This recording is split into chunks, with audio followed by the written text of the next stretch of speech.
Halo, selamat pagi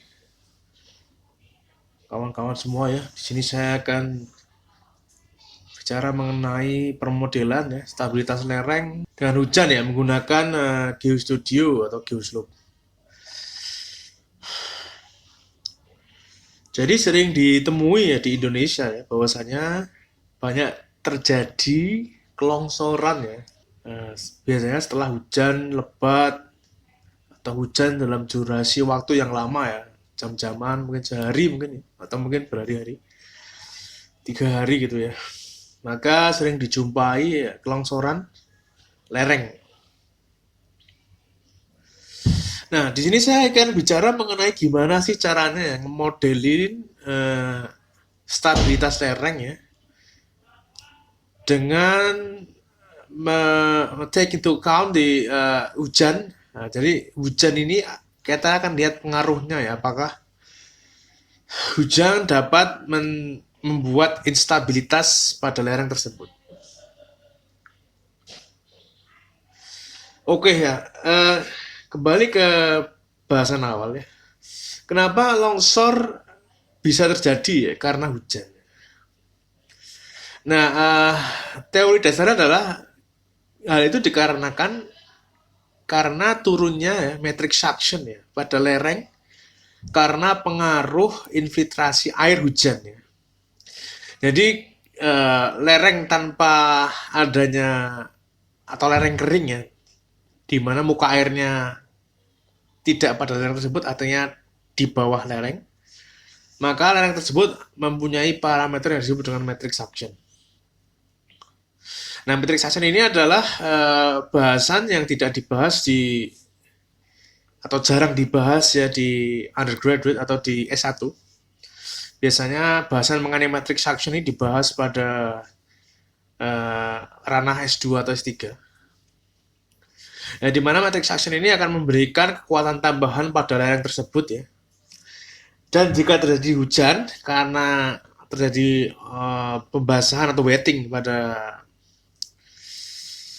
slope, maka suction-nya akan turun ya. Kemudian strength-nya juga akan turun ya, karena matrix suction ini memberikan strength tambahan pada tanah. Karena wetting, basah, matrix suction turun, dan strength-nya juga turun ya. Dan bisa terjadi kelongsoran karena ini ya, karena fenomena ini. Nah, untuk ngemodelin turunnya matrix section ini, terus karena pengaruh hujan tentunya ya. Ini memerlukan parameter-parameter tambahan ya, seperti SWCC ya, atau Soil Water Characteristic Curve, Soil Water Characteristic Curve SWCC, dan juga Hydraulic Conductivity versus Metric Suction. Jadi intinya adalah kita perlu mendefine ya, parameter-parameter baru ya di atas muka air. Mungkin untuk saudara yang belum pernah belajar tentang unsaturated soil mechanics, merupakan hal yang sangat baru. Tapi bisa saudara lihat atau saudara pelajari pada buku-buku yang beredar ya tentang unsaturated soil mechanics. Atau bisa saudara lihat pada video yang sudah saya upload ya, yang diajarkan oleh Profesor Delvin Fredland ya, penulis buku Unsaturated Soil Mechanics. Bisa kita pelajari di situ ya teori dasarnya ya. Karena saya nggak akan ngomong panjang mengenai teori di sini ya. Mohon maaf sekali. Saya akan bicara secara singkat ya. Jadi sekedar mengulas untuk yang sudah tahu atau yang teman-teman yang belum tahu ya. Jadi misalnya saya punya sebuah lereng seperti ini, di bawah ada muka air ya yang putus biru ini ya. Nah, kita tahu bahwa di saturated soil mechanics atau mekanika tanah terendam air ya, di mana tekanan air di bawah tekanan air di bawah slope ini ditentukan oleh kedalamannya dan juga unit weight dari air. Misalkan gamma kali H sama dengan water pressure dari air ya. Misalkan kedalaman 1 meter, gamanya air 10 katakanlah, kali 1 kan hasilnya 10 ya, 10 kPa. 3 meter ya 30 kan, 3 kali 10. 70 ya 7 kali 10 kan. 9 meter ya 9 kali 90 dan seterusnya. Nah, ketika pas di muka air, dia tidak mempunyai tekanan air kan, nol kan, yang sudah kita pelajari selama di kuliah di S1 kan gitu. Nah, ketika percaya nggak percaya, ketika dia di atas muka air, ini tekanan airnya negatif ya. Jadi misalkan 2 meter di atas muka air, dia tekanannya menjadi minus 20. Jadi hanya menjadi negatif kali 10 ya, minus 20. Begitu juga 5 meter di atas muka air menjadi minus 50 dan seterusnya. Nah, minusnya ini ya, istilah teknisnya disebut dengan metric suction ya. Nah, ini akan menambah kekuatan tanah daripada lereng tersebut. Nah, misalkan ini saya akan modelkan ya, perilaku lereng ya ketika terjadi hujan ya. Bisa saudara lihat di sini ya, yang garis surcharge ya, semacam surcharge, tapi bukan surcharge, ini dari infiltrasi air ya. Saya ulangi ya. Jadi ketika lereng ini dihujani, di sini ada muka air ya, ada muka air di bawah ini. Dalam jangka waktu tertentu, misalkan ini hujan ini saya pasang 6 jam. Dari T0 ya, T0 jam, 1 jam, 2 jam.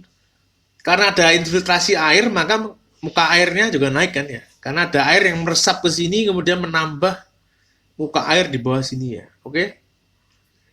6 jam atau berapa jam gitu ya. Nah, ketika hujan reda, maka air akan berangsur, muka air akan berangsur turun ya, kembali ke titik awalnya. Oke? Nah, kita akan pelajari ini, kita akan hubungkan dengan stabilitas lereng tersebut. Kita akan cek ya, bagaimana sih safety factor atau factor of safety daripada lereng ini. Apakah memberikan nilai, apakah atau bagaimana dampak negatif daripada naiknya muka air ini ya pada lereng ini gitu. Oke. Nah, yang kita akan modelkan ya, di sini saya akan modelkan sebuah lereng ya yang dihujani selama 6 jam ya, dengan infiltrasi 200 mm per jam. Jadi di sini saya akan memodelkan ya sebuah lereng ya, yang akan saya hujani selama 6 jam, di mana saya menentukan bahwa hujan itu akan memberikan infiltrasi ya pada slope dengan rate 200 mm per jam. Lalu kita akan pantau ya factor of safety, turunnya safety factor pada saat hujan, setelah hujan ya, 18 jam setelah hujan. Jadi total ada 24 jam ya, 6 jam hujan, terus 18 jam reda, gitu ya. Kita akan pantau bagaimana perilaku safety factornya. Oke, nah sebelumnya kita lihat dulu di sini. Ada rule-rule tertentu ya dalam permodelan slope pada geoslope. Yang pertama, misalnya kita punya tinggi slope sebesar H ya, maka panjang crash ini ke tepi minimum adalah 3H ya. Jadi misal, dan panjang toe ke tepi minimum 3H juga ya. Misalkan kita punya tinggi slope 10 meter ya, maka ini jarak minimumnya adalah 30, yang panjang toe-nya juga 30 ya. Panjang dari toe ke tepi model, dari panjang crash ke tepi kiri ya, 30. Kemudian kita di geoslope, kita juga harus menentukan boundary condition-nya ya. Boundary condition-nya ya, di mana di atas muka air ya. Misalnya kita punya muka air di bawah slope. Di atas muka air bagian tepi kiri model ya, kita set ini sebagai no flow. Kemudian di tepi kanan kita set juga sebagai no flow ya. Lalu boundary condition ketiga, kita masang total head ya di kiri dan kanannya ya, sesuai water head. Oke ya, saya akan langsung coba di sini menggunakan Geo Studio.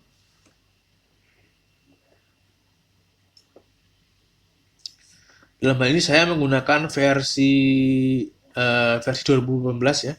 Nah, setelah Anda meng-create new project ya, hal yang pertama dilakukan adalah membuat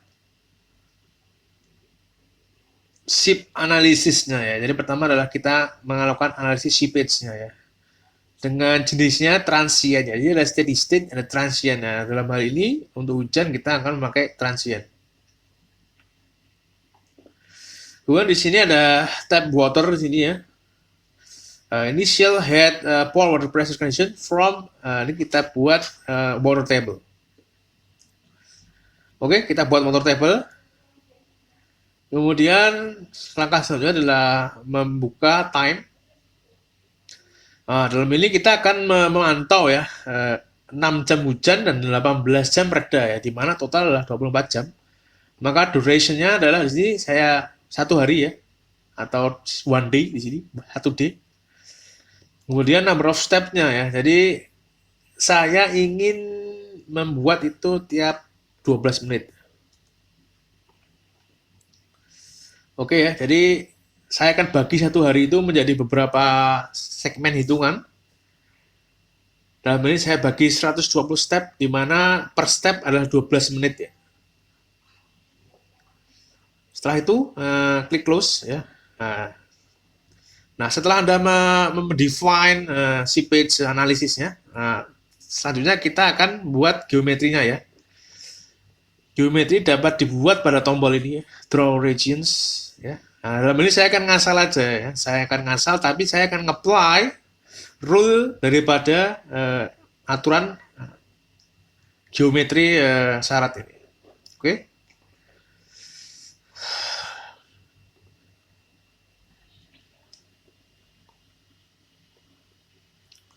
Saya akan buat slope-nya itu sepanjang slope-nya tingginya adalah saya ingin tingginya 10 meter. Ini kita buat ideal aja lah. Kalau tingginya 10 meter berarti jarak poin 2 ke poin 3 adalah berapa? 30 ya. Kemudian derajat dari slope saya akan buat minus 27 ya. Atau 27 derajat, 26 ya. Kemudian dari toe ke tepi ini adalah sama ya, 30 ya. Oke.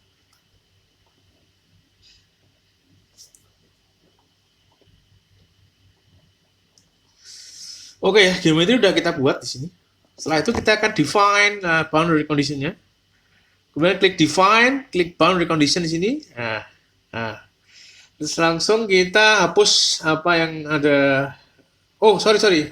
Kita hapus ya, kita close. Langkah selanjutnya adalah membuat muka air ya. Saya kelupaan muka air dulu ya. Nah, di sini ada pop-up penting ya. Ada tulisan ya, maximum negative pressure head. Oke. Lalu kita kembali ke file ini. Kita tahu bahwa tekanan air adalah gamma kali H ya. Nah, kita akan menentukan berapa sih tinggi maksimum atau suction maksimum yang dapat dicapai oleh slope itu. Dalam hal ini biasanya kita akan mengacu pada riset-riset yang telah dilakukan di daerah tersebut. Misalkan kalau di daerah Singapura itu maksimum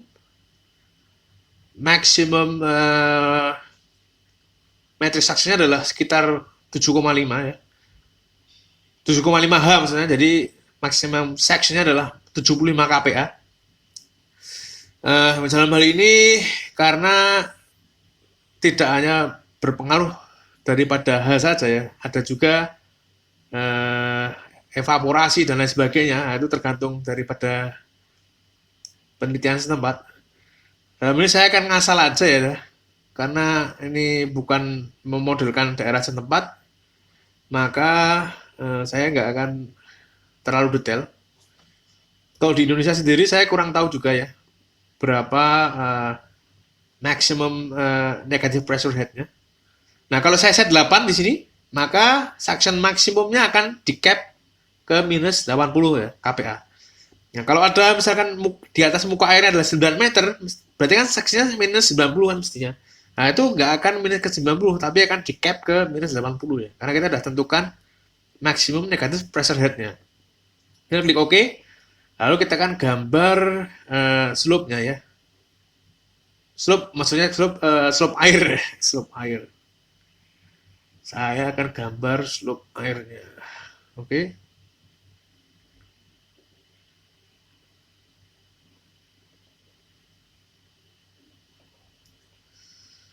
Waduh.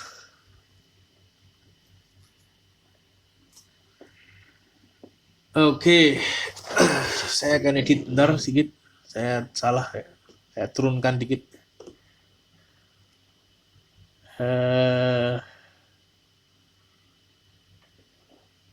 Poin terakhir saya ingin lebih rendah ya, ke minus 24. Nah, seperti ini ya. Kemudian setelah selanjutnya adalah membuat boundary condition-nya ya. Klik define, kemudian klik boundary condition. Pertama adalah kita akan set no flow ya, no flow. Jenisnya adalah water rate ya, 0. Kita kasih warna ya, misalkan merah. Terus yang kedua adalah water head-nya ya, water head-nya. Dimana di sini kita taruhlah ini garis referensi ya, 0 ini ya. Maka water head-nya adalah 32 meter yang kiri dan 24 yang kanan ya.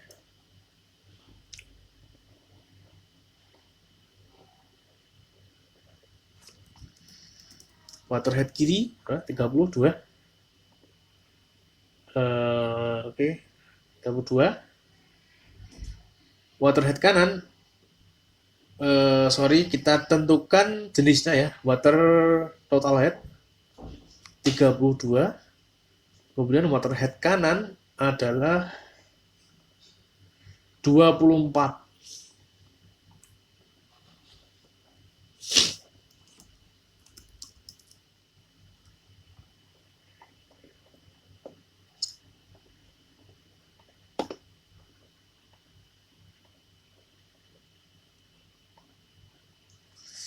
Nah, setelah itu kita akan buat infiltrasinya ya.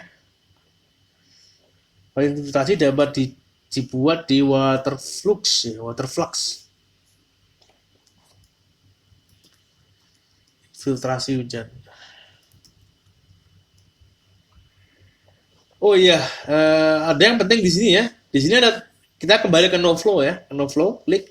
Di sini ada tulisan potential seepage phase review. Nah, ini akan, kalau ini kita cek seperti ini, maka dia akan otomatis membagi ya, atau ibaratnya memanage air yang bakal jadi run off atau yang bakal masuk ke dalam air.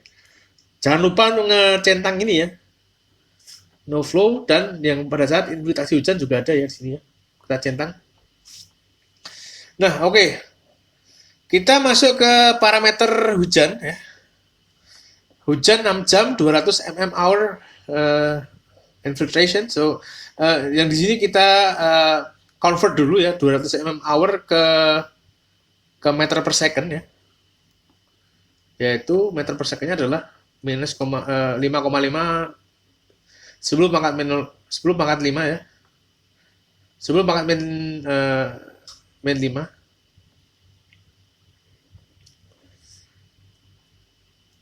Terus di sini karena kita ingin membuat hujan itu 6 jam ya, maka kita klik function, kemudian kita klik yang tombol ini, kita ke add new, ya.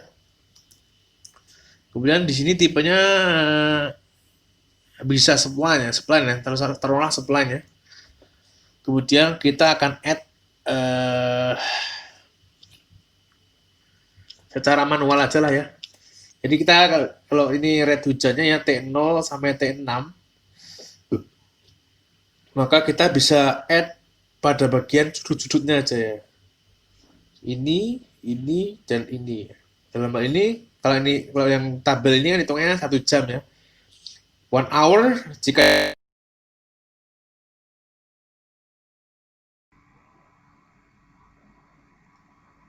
Nah, kita tinggal input bagian sudut-sudutnya aja ya. Jadi input sudut-sudutnya aja.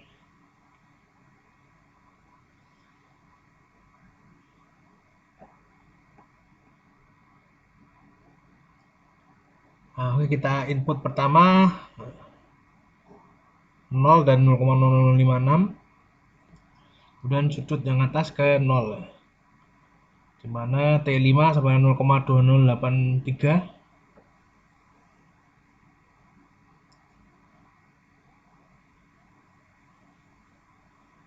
6 jam hujan kan ya. Terus kita add lagi ke titik terakhir. Nah, ini kita harus rubah kurva ini ke non regresi ya, dengan menggeser slide-nya ke kiri, slide curve ke kiri ya.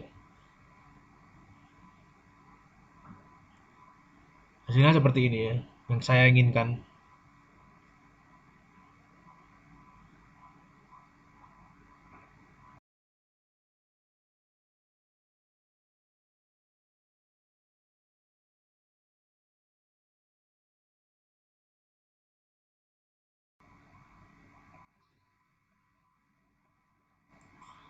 Oke, selanjutnya kita akan define, kita akan assign seluruh boundary condition ini ke geometri. Namun sebelumnya kita akan cek dulu ya.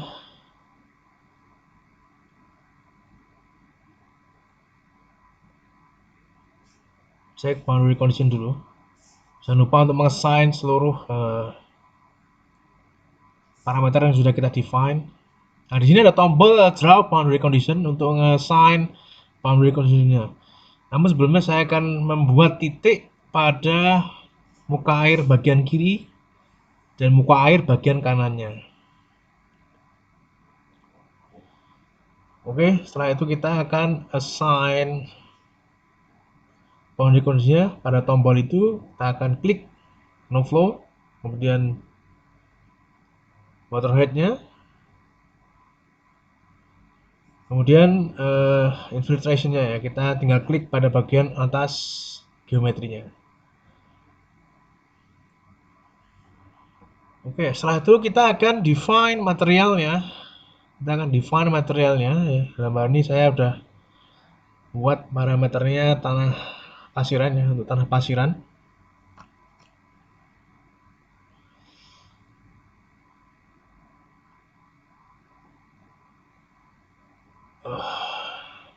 Oke, nah, bisa saudara ambil dari Excel yang sudah saya berikan ya, atau kalau Anda punya parameter lain ya. Kita langkah pertama adalah mengganti ya material modelnya menjadi saturated dan unsaturated.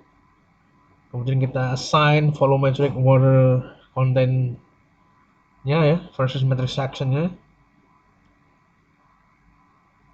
Kita klik tombol ini, kemudian kita klik add new, kemudian kita akan import ya Excel file yang sudah saya siapkan. Di sini ada banyak material modelnya. Ada Fredland Nexing, ada Van Genugten, ada yang pertama ada volumetric content juga. Saya akan memakai yang pertama ya. Kemudian kita akan import Excel filenya. Kita add, dan kita targetkan ke Excel yang kita inginkan. Setelah itu kita akan ganti sumbu X dan sumbu Y-nya ya. Sumbu X-nya adalah metric suction.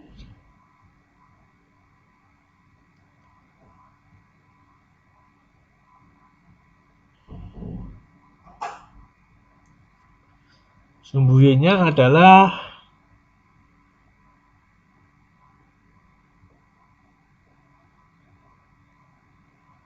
volumetric water content.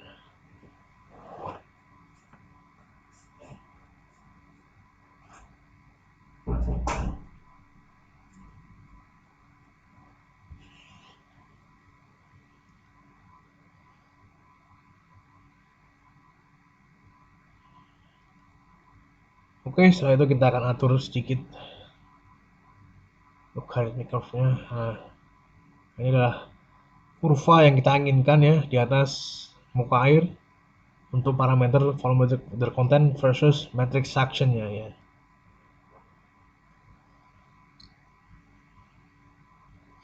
Yang kedua, jangan lupa kita assign dulu. Yang kedua adalah kita mengimport hydraulic conductivity-nya ya, atau permeabilitas tanahnya.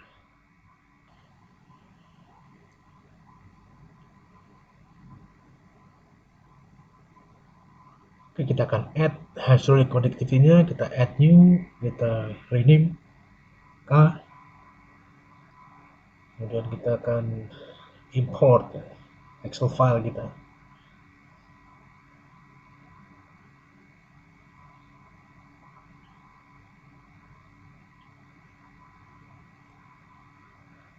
Iya. Oke, setelah itu kita ubah X-nya adalah matrix suction. X-nya matrix suction ya.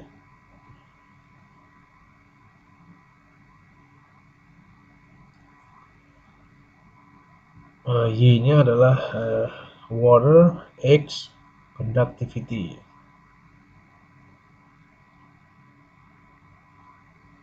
Oke, import. Close. Ya, kita sign. Oke, kita akan lihat grafiknya. Oke, ini adalah grafiknya ya. Grafik conductivity, hydraulic conductivity di atas muka air. Oke, close. Kita assign. Jangan lupa ya, kita assign.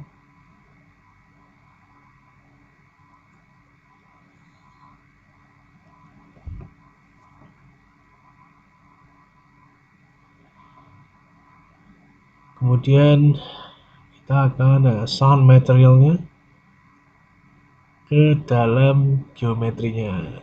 Oke, dengan klik tombol ini, draw materials, pilih tanah pasirannya, lalu kita klik geometrinya. Kita save dulu lah ya.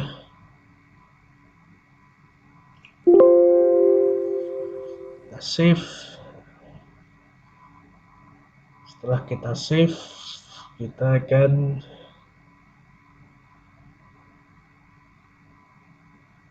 cek ulang ya. Cek ulang boundary condition-nya, dan jangan lupa ya, Anda klik tombol itu ya, seepage surface-nya. Kita run ya, kita akan run. Ini adalah hasil dari water pressure-nya ya. Nah, di sini bisa kita lihat di bagian tabel kiri bawah. Ini adalah waktunya, elapsed time-nya ya. Kita bisa cek muka airnya ya pada waktu tertentu ya.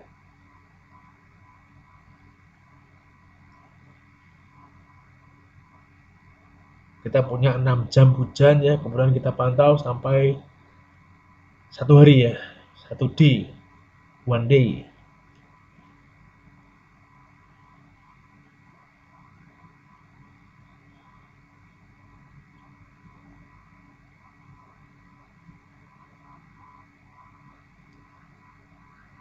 Oke ya, kita sekarang akan hitung safety factornya. Klik define, analysis, kemudian kita klik add limit equilibrium.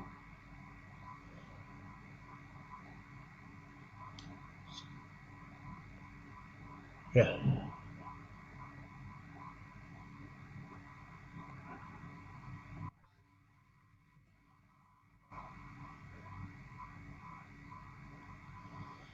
Nah, jangan lupa untuk mengganti time-nya ya. Time-nya dari last ke all. Oke.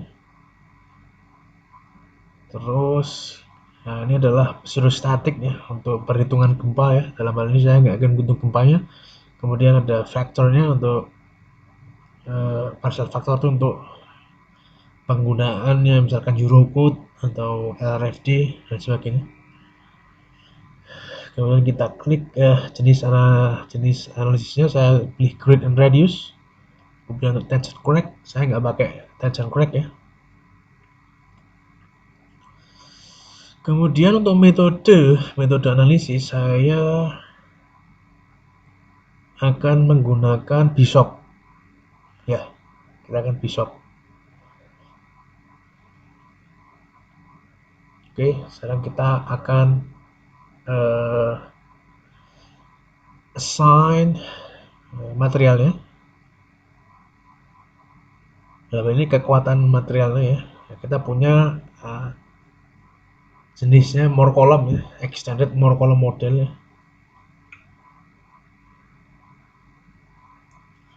Parameternya adalah sebagai berikut lah ya, bisa masukin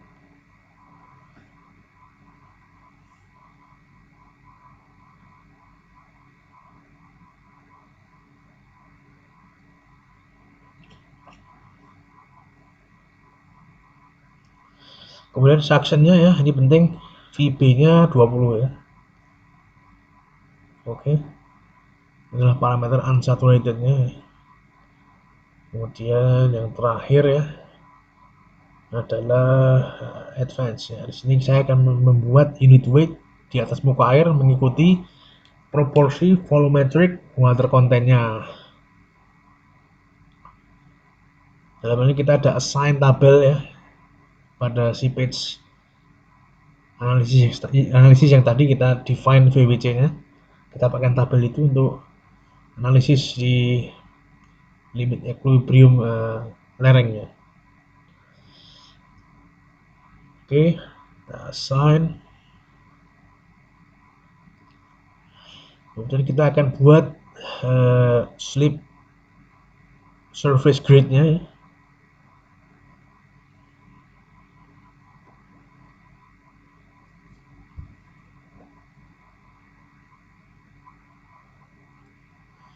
Oke, seperti ini. Nah, kita akan tambahi ya incrementnya. Kemudian kita akan buat slip surface, slip circle-nya ya, slip radius.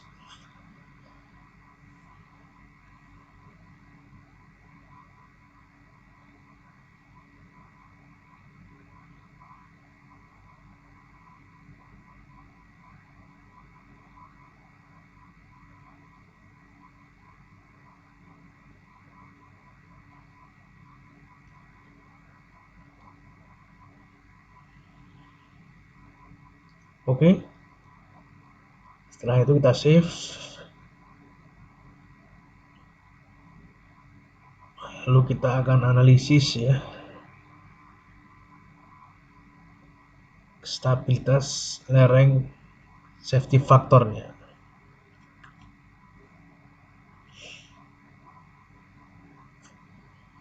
Oke ya, ini akan cukup lama ya proses daripada runningnya. Kita akan tunggu ya.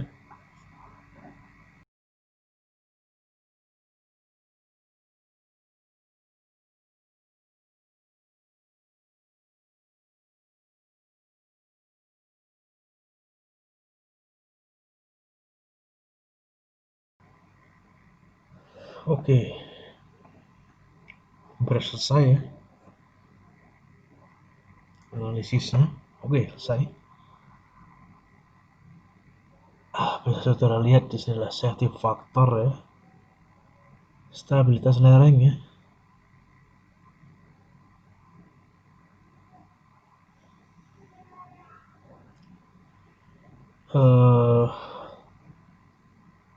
Kita akan lihat pada waktu yang lain ya.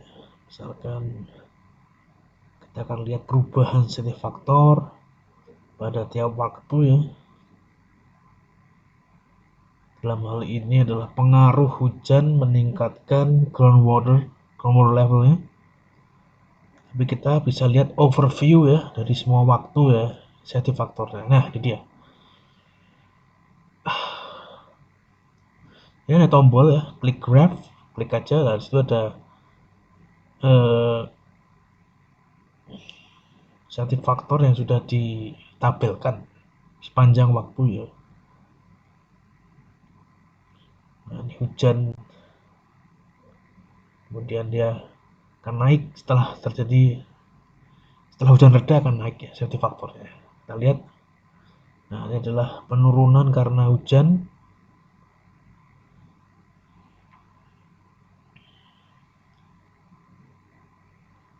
Turun terus karena muka airnya naik ya. Kemudian ada anjlokan ya, ada anjlokan di situ. 1,6 ke 1,2 ya. Sangat tinggi anjlokannya. Nah, kita akan lihat ini kenapa sih terjadi anjlokan ya. Di waktu itu ya. Nah, di sini ya, 0, nah, di sini ya, sebelum terjadi anjlokan, muka airnya tidak menyentuh lereng ya. Tapi ketika dia menyentuh lereng ya, nah ini dia nggak menyentuh lereng kan. Ketika dia menyentuh lereng ya, dalam hal ini airnya ya, airnya menyentuh lereng, maka akan terjadi anjlokan safety factor ya. Nah, inilah yang membuat lereng itu berbahaya. Karena lawan menjadi longsor ya. Oke. Dan bisa merembet sampai ke atas itu. Jika seandainya hujannya saya panjangkan dari 6 jam ke 12 jam misalkan, atau infiltrasinya saya naikkan, maka dia akan menurunkan, bahkan akan lebih dari nilai yang kita lihat di depan ini. Bisa lebih kurang dari 1,2. Bisa sangat rendah safety faktornya ya. Oke, Anda juga bisa ya membuat analisis baru ya. Jadi atau analisis yang lain tentang modifikasi slip trickle-nya ini ya. Awalnya kan saya buat ini lurus seperti ini, saya agak panjangin dikit atau bentuk yang lain ya. Misalkan yang umumnya kita buat seperti ini kan ya. Dimana dimana yang tadinya miring sekarang ini datar ya. Nah, saya ingin saudara mencoba ya, apakah ada perbedaan jika kita buat slip radiusnya datar seperti ini. Dan saya rasa ada perbedaan ya, bisa jadi safety factor ini lebih rendah daripada saya set miring kayak tadi ya. Ya, oke. Seperti ini bisa lebih tinggi safety faktornya. Kalau nggak percaya silakan Anda coba. Kadang hasil ini adalah hasil yang sangat cukup baik lah ya. Bisa juga begini lah ya, sama aja. Tapi harus Anda coba-coba ya. Oke. Dan kalau ada hasilnya, komen di bawah ya. Sekian, terima kasih ya. Semoga ada manfaatnya. Assalamualaikum warahmatullahi wabarakatuh.